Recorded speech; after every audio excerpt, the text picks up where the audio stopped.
Magandang araw po sa ating lahat. Ngayon ay araw ng Lunes, June 23, 2025 at narito na ang pinakahuling update sa magiging lagay ng ating panahon. Sa kasalukuyan ay southwest monsoon na lamang ang weather system na nakakaapekto sa ating bansa. Samantala, isang bagyo naman ang nabuo sa labas ng ating area of responsibility at ngayon ay huling namatan ng Pag-asa sa layong 2,495 kilometers east-northeast ng extreme northern Luzon. Taglay nito ngayon ang lakas ng hangin umaabot sa 55 kilometers per hour malapit sa gitna at pagbugsong umaabot sa 70 kilometers per hour. Sa kasalukuyan, kumikilos ito ng west-northwest sa bilis na 20 kilometers per hour. Ayon sa Pag-asa, wala naman itong magiging direktang epekto sa anumang bahagi ng ating bansa at posibleng lumakas ito sa mga susunod pang oras bilang tropical storm. Posible lamang nitong hilain ng bahagya ang southwest monsoon o habagat na magpapaulan sa kanlurang bahagi ng ating bansa. Samantala,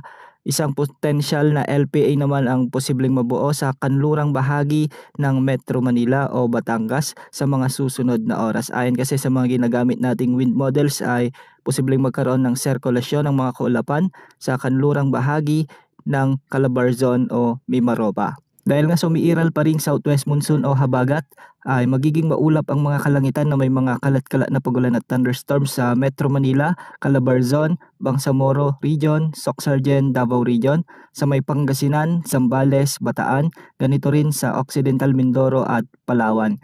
Ang mga lugar na ito ay pinag-iingat sa banta ng mga pagbaha o pagguho ng lupa, lalo na kung may mga katamtaman at hanggang sa kung minsan ay malalakas na pagbuhos ng ulan. Samantala, sa nalalabing bahagi naman ng ating bansa ay magiging bahagyang maulap hanggang sa maulap naman ng mga kalangitan na may mga isolated rain showers and thunderstorms. Dulot pa rin ng habagat o southwest monsoon kaya posible pa rin ang pag-iral ng mga flash floods o landslides lalo na kung may mga umiiral na severe thunderstorms. Para naman sa lagay ng mga pag-alon sa ating karagatan, walang nakataas na gale warning, ngunit posible ang mga pag-alon hanggang 1.2 meters sa buong baybaying sakop ng ating kapuluan. Mamayang hapon o gabi, posible pa ang mga kalat-kalat na malalakas na pag-ulan dulot ng southwest monsoon sa malaking bahagi ng ating bansa.